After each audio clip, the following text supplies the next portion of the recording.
In this video, you will learn how to send SMS from Python using the SMS Mobile API Python module.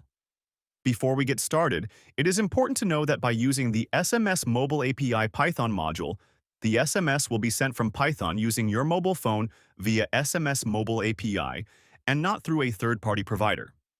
Let us get started. Install the Python module. In your terminal or command prompt, run pip install SMS Mobile API. Verify the installation by running pip show SMS Mobile API. Set up the API key.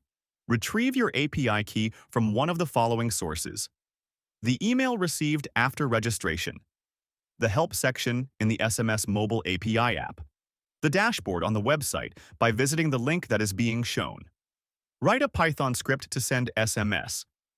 To send an SMS using Python, use the following script: retrieve and list incoming SMS. To retrieve and list SMS received on your connected mobile device, use the following script.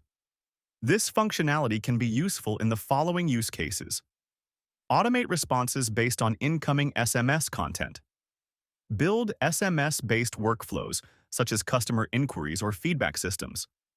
There are also advanced functionalities and customizations in the app, such as bulk SMS, send messages to multiple recipients at once, secure API key management, use environment variables to protect sensitive information, combine SMS retrieval with tools like ChatGPT for AI-powered responses directly through Python. Thank you for watching. If you have any questions, feel free to reach out. I'm happy to help.